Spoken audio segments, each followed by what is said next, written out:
vamos lá. Meu nome é Abner Terribile, sou engenheiro de software no Elo7 e esse cara aqui que falou é o meu líder e ele vai se apresentar também. Bom, meu nome é Thiago Pilon, eu trabalho na Elo7 há uns 2 anos e eu sou líder do time mobile de lá.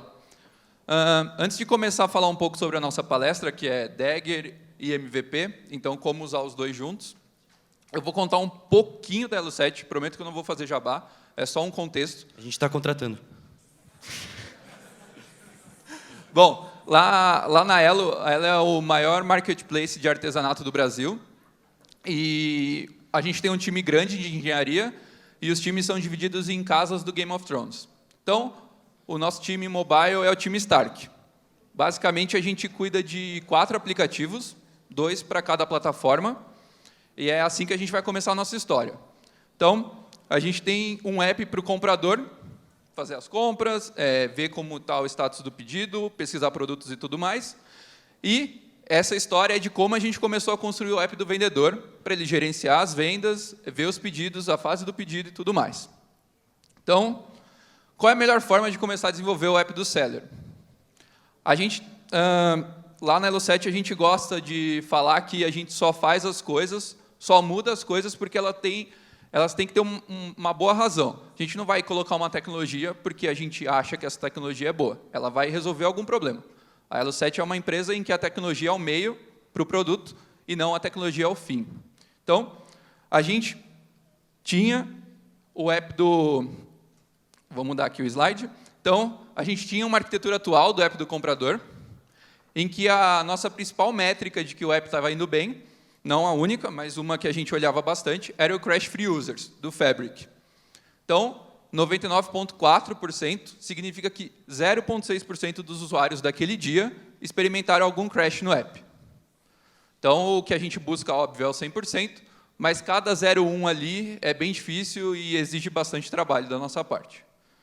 Então, a arquitetura que a gente tinha lá, basicamente, é uma arquitetura bem simples de Android, uma Activity, que vai fazer o acesso a alguma informação, seja ela na nuvem ou seja ela num banco de dados local. Essa informação a gente vai fazer numa thread separada, por razões óbvias, né? A gente não vai fazer esse consumo na main thread. E aí o client responde isso, lá, o retrofit da vida, vai responder isso via callback para a gente. E a Activity, no caso a View, vai receber isso como um modelo, certo? E a gente vai tratar esse modelo da melhor forma. A gente vai exibir essa informação para o usuário dessa forma. Então, a gente tinha esse cenário. O app do buyer já estava lançado, já estava há 1 ano em produção. A gente tinha em média 5 mil usuários usando o app por dia, mas como era uma porcentagem, a gente estava bem feliz com esse número. Beleza? E aí surgiu, precisamos fazer um app do vendedor. E a gente listou algumas premissas para isso. Bom, a gente viu que, quando a gente olhou no backlog lá, o nosso gerente de produto foi lá e colocou, esse aqui vai ser o aplicativo do vendedor e algumas telas. A gente viu que tinha muitas telas parecidas. Então, com isso, a gente definiu algumas premissas do que seria a melhor forma de desenvolver o aplicativo do vendedor. E aí vocês podem ver, as premissas são, a gente queria que ter um isolamento da camada de UI, de acesso a dados. Lá vocês viam que o modelo ele era completamente ligado à camada de UI. Isso era um problema, porque quando mudava o JSON e aí a gente tinha que mexer no modelo, a gente tinha que alterar a UI. Então, o PR que alterava o consumo de um modelo ficava maior do que deveria ficar. Em vez de mexer em 2 arquivos, ele mexia em 5 arquivos. A gente queria uma arquitetura mais testável. Aquela arquitetura que vocês viram, ela era difícil de testar unitariamente, porque as unidades eram grandes. Então, eram grandes unidades que poderiam ser quebradas em pequenas unidades. Uma outra coisa também que a gente viu que era um parto, atualizar o retrofit do 1.9 para o 2.0, por exemplo, era bem problemático, porque aquele código, um framework de terceiro, estava espalhado em toda a minha aplicação. E como as features seriam semelhantes, a gente queria o quê? Reaproveitar código, porque código duplicado sucks, certo? Todo mundo sabe que código duplicado é difícil de manter e de dar manutenção. E aí, com isso... Próximo slide. A gente foi no mundão aí e encontrou uma arquitetura que esse Fernando Serras, que era um cara que estava na SoundCloud, eu não sei, Clean Architecture, não sei se alguém conhece, Massa. Oi? Ontem? Ontem teve palestra, não foi combinado. A gente só combinou com o Rafael que ele apresentaria o Dagger, porque a gente vai falar também, mas do MVP não. Que basicamente ele fala para você quebrar, o que o Fernando Serras fala é para você quebrar a tua aplicação em mais camadas. Onde você vai ter camada que vai fazer acesso a dados, então, por exemplo, as outras camadas não precisam saber se ele está pegando do cache ou está fazendo download do seu back-end ou consumindo uma API. E aí você vai ter uma camada de domínio, que são os seus objetos, todas as suas regras de negócio vão ficar nessa camada, e aí vem o MVP, que é toda a camada de gerenciamento de UI. Esse MVP você vai pegar um modelo, vai transformar ele para ser exibido, aí vai ter um presenter que vai gerenciar todos os eventos de view, e aí a Activity, por exemplo, o Fragment, ela vai receber um presenter e ela vai trabalhar com esse presenter. Então, por exemplo, você não precisa saber exatamente o que seu presenter tá gerenciando, ele vai gerenciar uma view. E aí, basicamente, essa arquitetura é bem simples. Pode passar. E aí, a gente traduzindo isso para a nossa realidade, como que a gente quebrou? A gente tem uma Activity, que ela vai fazer bind de todos os elementos de view. A gente tem um presenter, que vai gerenciar tudo que vai acontecer dentro da Activity. E aí, esse presenter vai conversar com o repositório, e aí o repositório, por si, sabe se está pegando da nuvem ou do cache. A gente fez toda a comunicação via broadcast, que é bem difícil de debugar, mas beleza, isso não é um problema agora. Então, aqui vocês conseguem ver que a gente quebrou as unidades em mais. Então, antes o que era uma Activity, a Activity fazia basicamente quase os 3 papéis ali. Ela era o presenter e era o repositório. E aí o nosso modelo, para não ter essa quebra de compatibilidade quando eu estou consumindo alguma coisa, o que a gente fez? A gente pegou um conceito que vem lá do .NET, não sei quem mexe com .NET, mas se chama ViewModel, que é basicamente uma forma que seu modelo vai ser exibido na tela. Então, isso é legal porque você quebrar contrato com o que está indo diretamente para a tela fica mais difícil, porque tem uma camada a mais. E essa camada assegura que, se tiver uma mudança no seu modelo, você não está quebrando contrato com quem consome, certo? Então, basicamente, a gente traduziu aquela arquitetura limpa para isso. Óbvio que alguns conceitos daquela arquitetura a gente falou, não faz sentido para a gente, outros a gente viu que fazia sentido para a nossa realidade. E aí o Pilon vai falar um pouquinho do que a gente resolveu. Bom, dado as nossas premissas, né, e agora que a gente encontrou essa arquitetura, e é bom frisar o que o Abner falou, a gente adaptou essa arquitetura. Nem tudo que o MVP lá do Clean Architecture pede para fazer ou indica para ser feito, a gente colocou. Mas a gente conseguiu deixar ela adaptada para o nosso cenário. Então, a nossa primeira premissa era o isolamento da camada de UI e acesso a dados. Isso foi feito com a inserção do presenter. O presenter agora tem essa responsabilidade, não mais a Activity ou Fragment. O Fragment ou a Activity, eles têm a responsabilidade de uma view. Ou seja, o botão vai clicar em alguma coisa, delegar essa ação para o presenter e exibir um dialog, um progress dialog, porque está sendo feita uma requisição de login, por exemplo. Então, a gente conseguiu esse isolamento com o presenter. A arquitetura ficou mais testável porque a gente quebrou em mais camadas, ou seja, unitariamente ficou mais fácil de se testar, né? O que antes era uma Activity fazendo muita coisa, agora é um presenter que não tem classes, ou não deveria ter classes, do Android. Então, isso unitariamente ficou mais fácil de se testar. O isolamento de frameworks de terceiro também ficou mais fácil. Quebrando em mais camadas, a gente tem uma camada responsável pelo acesso, não mais isso espalhado em views ou em determinadas classes que a gente não tinha controle. Isso ficou bem centralizado no que a gente chamou de nuvem, ou as classes lá a gente dá o nome de client, então só essas classes vão ter esse acesso. E, por último, que é o mais da hora aí, que é as features semelhantes, né? Isso a gente ainda não resolveu por si. Então, é isso que a gente vai ver agora. Então, as features semelhantes se traduzem em códigos duplicados, né? Como é que a gente vai resolver o problema de ter um código que o buyer e o seller, os apps do comprador e do vendedor, vão fazer de forma semelhantes? Então, para isso, a gente tem aqui o exemplo da tela de login de ambos os apps. Na esquerda, o app do vendedor e na direita, o app do comprador. Basicamente, a gente, por uma decisão de negócio, decidiu que o app do vendedor não teria um só novo usuário. Quero me cadastrar. Porque o processo para cadastrar um vendedor no site da Elo envolve muitas coisas. como a gente quer que o comprador tenha melhor experiência, a gente pede mais informação para o vendedor. E para isso ser feito no mobile, naquele momento, não era muito bom. A gente não queria investir um tempo numa interface boa para o vendedor. Então, basicamente, o que a gente tinha era isso. Esconder um determinado botão quando for o app do vendedor, desculpa. Mas também, a API que o app do vendedor chama é diferente. Lá a gente tem um padrão para chamadas de API, então vamos imaginar, por exemplo, que a API /login/seller vai chamar o login do vendedor e a API /login/buyer vai chamar o login do comprador. Então, quem vai esconder esse botão ficou responsabilidade do presenter, ele que vai cuidar dessa parte de um presenter específico para um ou um presenter específico para o comprador.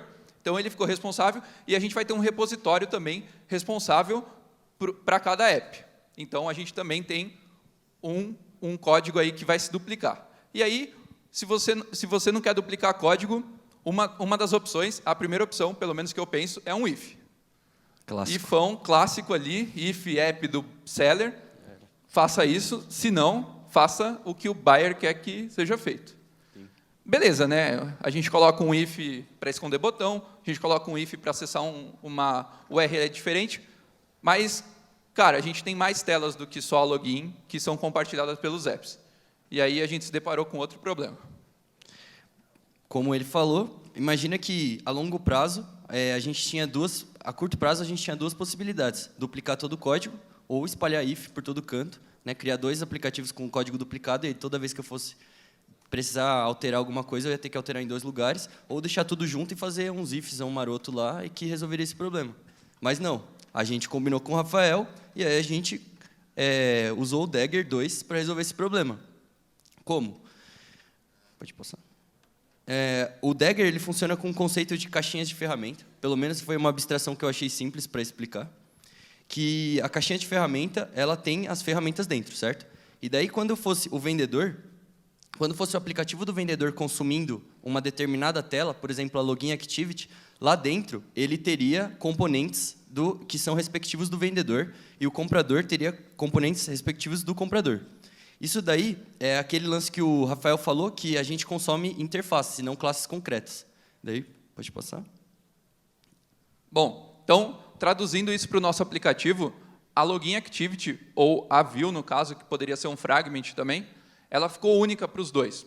A gente tem uma Login Activity para os dois apps, ou seja, a reutilização de código e a manutenção disso ficou bem mais fácil. Mas aí, quem vai cuidar da lógica de quando o login for apertado, o botão de login for apertado, ou tocado no caso, é o presenter. Então aí a gente usou o Dagger, como foi dito para isso, toda aquela parte que o Rafael falou, da interface. Então, a gente tem uma interface única, presenter, ou login presenter no caso. A gente tem duas classes, uma para cada aplicativo, que implementa essa interface e gerenciam essas coisas para a gente. Então, quando a gente fala faça login, a gente não sabe quem está fazendo. A gente sabe que vai ter um presenter que vai responder aquilo. E o mesmo aconteceu para o repositório. Quando a gente apertar o botão de login, a gente vai ter um presenter para isso, e o presenter vai injetar um repositório. Vão injetar um repositório dentro do presenter. E aí, para qual URL essa requisição vai ser feita, também vai ser o Dagger que vai decidir isso. Então, a gente vai injetar isso no presenter e a gente vai injetar o presenter na activity. Bom, o if tinha que ficar em algum lugar, certo? Como eu falei para vocês que o Dagger trabalha com um conceito de caixa de ferramenta, a gente colocou a application, ela seria compartilhada entre os dois aplicativos. E aí na application eu tenho uma validação que na época para a gente fazia sentido, que a gente pegava o package, via se ele tinha seller. Se o package tinha seller, o core component, que é uma interface, ele receberia o Dagger Seller Component, que foi o nome que a gente deu na época, carregando as ferramentas que são os módulos. E aí, no else disso, a gente carregou o buyer. Essa parte fica bem simples. O código é bem simples e o que ele faz ele carrega as dependências respectivas. E como todas as dependências são baseadas em interface e não classes concretas, no provides, a gente vai mostrar para vocês, ele vai colocar a dependência respectiva correta. Ou seja, quando eu precisar fazer login, chamar um repositório, ele vai chamar, eu fazendo essa validação, o componente que vai ser carregado em runtime aí, ele vai carregar para mim o repositório do vendedor. Então, quando eu estiver no aplicativo do vendedor consumindo essa application, e se meu package tiver seller, ele vai carregar um componente certo. Beleza? Ficou alguma dúvida nesse ponto? Não? Beleza. E aí, o Dagger ele trabalha com aquele lance de annotation processing, eu não sei se vocês conhecem. Então, você precisa falar para ele os lugares que ele vai precisar fazer o replace lá no seu código para injetar a dependência. Então, isso daqui é o component, onde você fala assim, tem a minha base activity, e aí lá dentro provavelmente tem algum provides. Procura lá. Aí ele vai procurar, vai ver o provides que é, e aí em compile time, que essa é a parte brilhante do Dagger, uma das partes que eu acho brilhante, ele vai lá e vai substituir todos os lugares que você tem um @inject lá pelo que você precisa, com o que está definido nos seus módulos. Bom, e aí é um exemplo do que é um módulo, que seriam as ferramentas. Então, aqui vocês podem ver que eu tenho meu... foi mal, galera. Ali também. Então, eu não vou falar, não vou apontar. Vocês podem ver que do lado onde está do lado direito, onde eu estou pedindo um presenter lá, ele vai injetar um login presenter. Então, qualquer lugar da minha aplicação, óbvio que isso é um exemplo, qualquer lugar da minha aplicação que pedir um presenter, eu vou fazer o login presenter ser injetado para o módulo do comprador. E aí o módulo do vendedor, que é o que está em cima, o lugar que pedir presenter, eu vou injetar uma classe concreta, que é o meu seller login presenter, certo? E aí lá dentro eu converso com uma interface. Então, por exemplo, no onCreate, ele vai chamar o método onCreate do presenter, e o presenter vai... Bom, vocês vão ver isso nos próximos slides. Bom, aqui é um exemplo do que o Abner estava falando. Então, a gente tem a Login Activity. A Login Activity injetam nela um presenter, que foi o módulo que é responsável por causa disso, que a gente acabou de ver. Então, o presenter ele tem algumas lógicas, como todo esse tratamento que a gente já falou, de acessar uma URL, ou, no caso, esconder um botão, vai ficar por responsabilidade do presenter. E aí, um dos trade-offs que a gente tem quando usa o MVP é replicar alguns ciclos de vida. Porque a gente sabe que, por exemplo, vai ser no onResume que a gente vai querer fazer uma requisição, porque vai carregar uma lista. Então, você quer manter ainda aquele ciclo de vida, você quer tirar proveito do ciclo de vida de uma view, porque isso é muito bom, então você acaba replicando. Não necessariamente a gente precisa usar o mesmo nome, onResume, onCreate. Você pode fazer presenter, faça isso, você pode traduzir essa ação. Quando a gente implementou logo no começo, a gente acabou fazendo desse jeito, mas mais para frente a gente identificou que falar a ação que está sendo feita é muito mais rico do que simplesmente repassar o evento. Mas você acaba tendo um problema de replicar essas coisas. No final, é uma ação que você está replicando. Mas, no final, o Login Activity ele injeta o presenter, e aí toda essa lógica acaba ficando no presenter. Então, se a gente quisesse, por exemplo, trocar esse Login Activity para um fragment, seria muito mais fácil. Muito fácil, porque a lógica de login está toda no presenter, não mais na activity. Beleza? E aqui é um código do presenter. Bom, o presenter ele recebe o client, nesse caso. Então, de novo, se vai ser para o buyer ou para o seller a requisição, não sou eu que gerencio, vai ser o Dagger que está gerenciando isso para mim, a injeção vai ser feita pelo Dagger, e aí quando eu faço login client.login, passando um usuário, tanto faz para onde essa requisição vai. A gente não liga para isso. Então, o presenter está gerenciando isso para mim também. De novo, o Dagger gerenciando toda a nossa cadeia, toda a nossa árvore de dependência. E aí o legal é que, de alguma forma, eu preciso fazer com que o presenter se comunique com a minha view. Isso daí tem aquela velha discussão sobre acoplamento e coesão. O acoplamento ele sempre vai existir, mais ou menos. Não, ele nunca vai deixar de existir. Então, de alguma forma, o presenter está acoplado a uma view, mas ele não está acoplado a uma activity ou um fragment, e sim a uma view. Então, por exemplo, nesse caso, quando o usuário fizer login, eu quero que a gente mostre o progress. Mas aí eu vou exibir um progress customizado, um progress dialog, ou qualquer outra coisa para indicar para o usuário que uma requisição está sendo feita, já deixa de ser responsabilidade do presenter.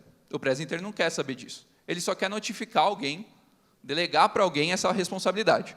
Então, a gente tem um login view, no caso, é uma interface, e aí alguém vai responder essa interface. No caso, a nossa login activity. Então, quando eu falo para ele, exiba um progress com tal título e tal mensagem, ele vai decidir o que é melhor para ele. Ele vai decidir se ele tem que exibir X, Y ou Z. Ou até mesmo quando eu falo assim, exiba uma mensagem, eu posso exibir num toast, num snack bar ou num dialog. Não é responsabilidade do fragment, do presenter decidir isso, é responsabilidade da view. Mas a gente tem que se comunicar, o presenter tem que se comunicar com a view de alguma forma. Falar que começou uma requisição ou até mesmo que terminou. Então, a gente tem um callback, conseguiu se logar com sucesso. Eu vou apresentar para a view que eu tenho que se logar com sucesso, para ela remover esse progress e dar continuidade para o fluxo do usuário. Então, as responsabilidades ficaram bem separadas nesse caso.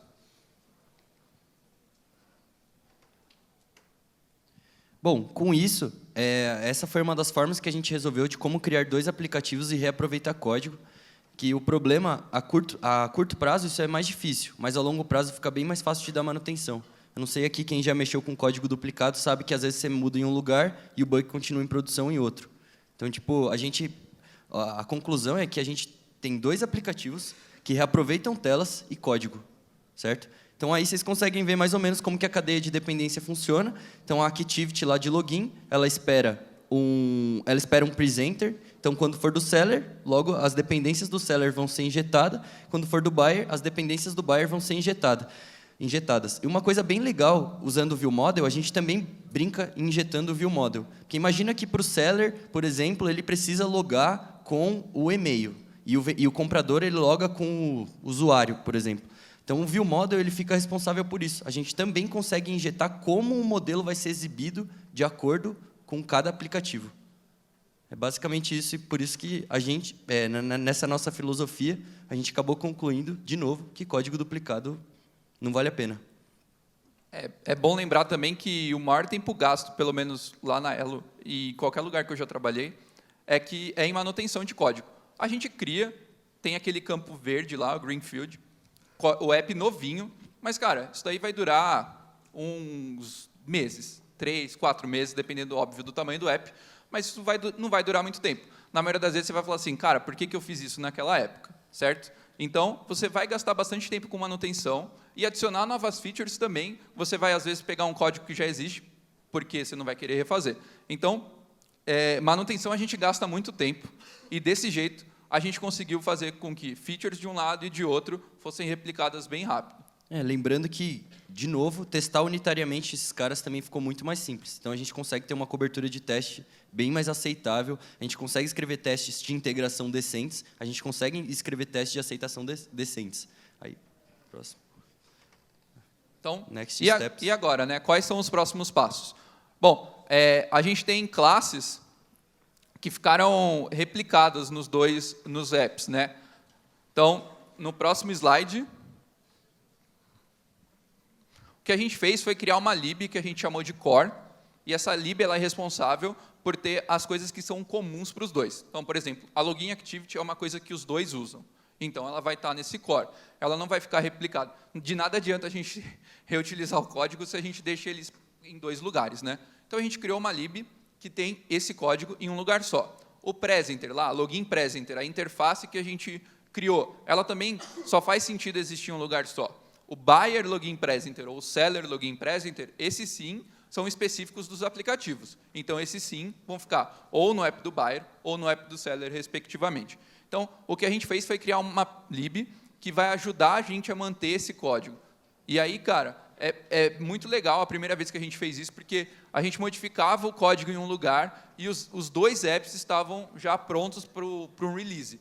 A gente, óbvio, rodava testes manuais ou automáticos, nem tudo estava automatizado naquela época, seria uma mentira.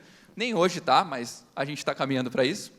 Então, ficou muito mais fácil. Em um lugar, a gente pega o bug, a gente sabe que o bug vai estar em outro lugar também, fica muito mais fácil de resolver. Então, extrair o código para uma lib ficou muito fácil e ficou bem legal. E aí, uma coisa que a gente acabou ganhando de graça, eu não sei se vocês já tiveram esse problema, não sei se vocês costumam escrever testes de aceitação, que são aqueles testes funcionais que saem clicando na tela. Basicamente, esses nossos testes, antigamente, eles faziam requisição. Então, imagina eles rodando lá no Travis, às vezes falhava, né? E aí, a única coisa que você queria era que ficasse verde, então você ficava dando replay até passar, ou você falava, dane-se, eu vou fazer deploy, eu testei esse fluxo na mão e está passando. Então, nossos testes ficaram irrelevantes, porque eles faziam requisição. O que a gente fez? Toda essa cadeia de dependência a gente consegue controlar com mock e com Dagger também. Então, a gente consegue injetar coisas que a gente controla. Então, meu repositório, ao invés dele fazer uma requisição de fato, o que ele faz? Devolve direto um JSON. Ou ele precisa de um status code. Quero testar um status code específico, ele devolve um 401, unauthorized. Aí você vê se a tela de login apareceu. Então, de graça, a gente ganhou tudo isso. Quer dizer, né? Com toda essa implementação que a gente fez, a gente ganhou esse controle e mais confiabilidade nos testes. E uma curiosidade, teve um número que eu apresentei logo no começo, que era o Crash Free Users, né? O nosso Crash Free User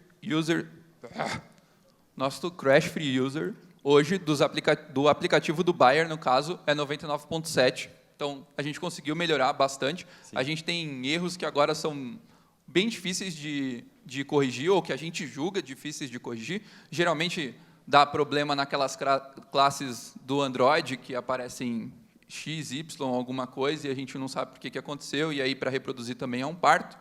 Mas a gente conseguiu aumentar essa taxa, então menos usuários experimentam crash no nosso app do comprador, né? O app do vendedor, a gente ainda está em fase de beta, então foi bem legal que agora a gente está usando aquele Early Access do Google, então para a gente colher feedback ficou bem legal também, mas ele também tem uma taxa bem boa, de 99,4, alguma coisa assim. Ele está com uma taxa bem boa de Crash Free Users também. Mas não é só isso que importa, né? A gente sabe que, às vezes, um comportamento errado pode acontecer e não necessariamente ele dá um crash. Mas é uma das métricas que a gente colhe para ver se o app está indo bem. E é isso aí, galera. Então, é isso. Se vocês tiverem dúvida e tal...